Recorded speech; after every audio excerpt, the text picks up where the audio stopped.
Hello everyone, this is you, a physical therapist. This time I would like to talk about exercise and physical activity for dialysis patients.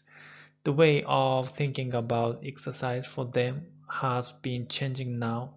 First of all, let's check the whole of them first.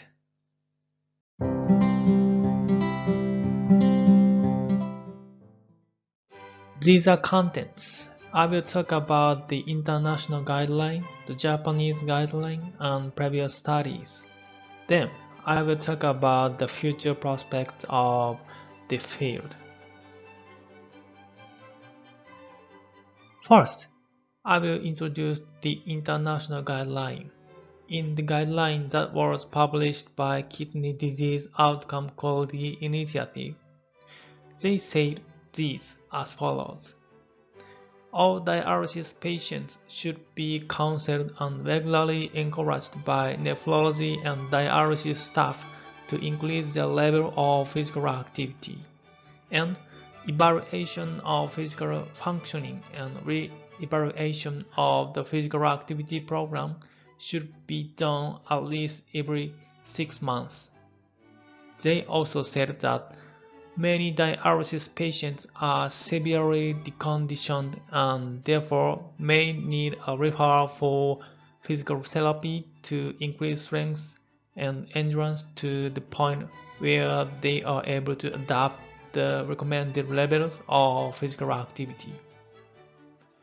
Accumulation of at least 30 minutes of moderate intensity physical activity on most and preferably all days of the week is recommended as a regular physical activity. Second, we discuss about the Japanese guideline. In the Japanese guideline, which was published in 2018, they said about it.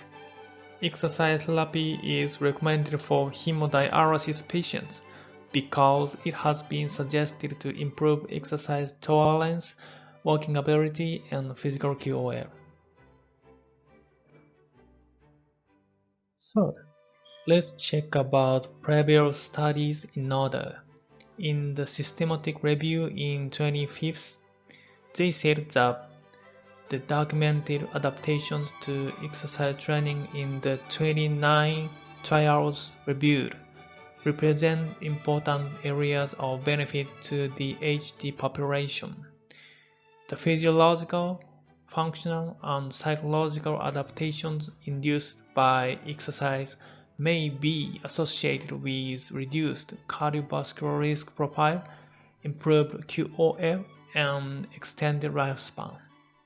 And in the study which was published in 2019, they said an intradialytic resistance training program is feasible and effective, causing statistically and clinically significant improvement in physical functioning as measured by the strength, exercise capacity, and physical performance tests.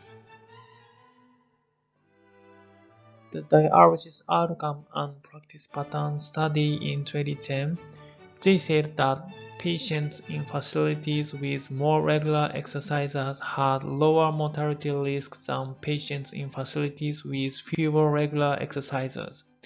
Every 10% increase in facility regular exercises was associated with a 9% lower mortality risk.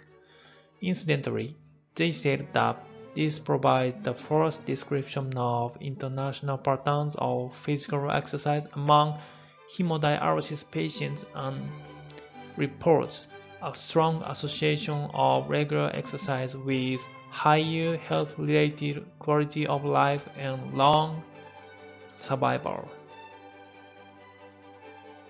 In the study of 2010, they wrote that intradialytic low-intensity strength training was safe and effective in older adults with kidney failure. Strength training improved physical performance, nutritional status, and physical activity.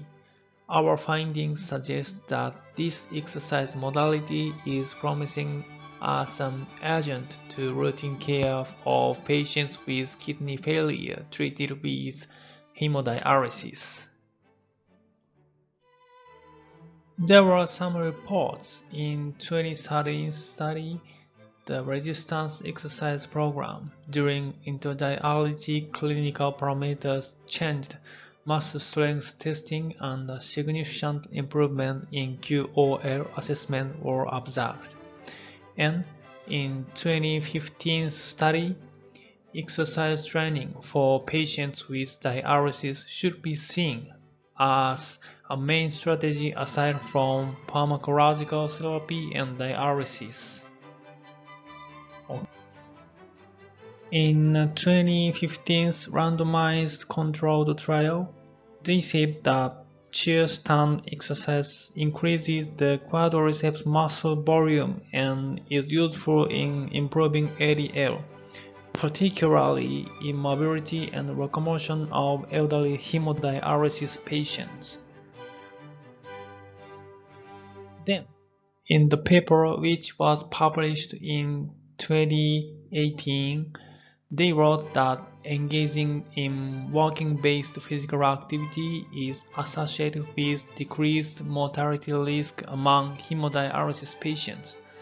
They recommended 4,000 steps as a physical activity and said that the hazard ratio in the group of less than 4,000 steps was 2.37, compared with that in the group of 4,000 steps or more.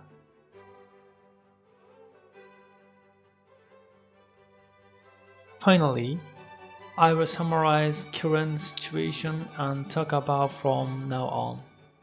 Although guidelines and studies for dialysis patients are increasing, there are still many things that haven't been revealed. Most literature describes the need for long-term, randomized, controlled trials in a wide range of patients. We should discuss more about which types of exercise and which time is the best for patients. In my opinion, we should consider about exercises in each timing, such as before dialysis, during dialysis, after dialysis, and non-dialysis days. As they become clearer, it will be easier for us to suggest exercise. Thanks for watching. What do you think about it? If you want to know more about it, I suggest you to check the original studies. You can check the titles of them in description. See you in the next videos.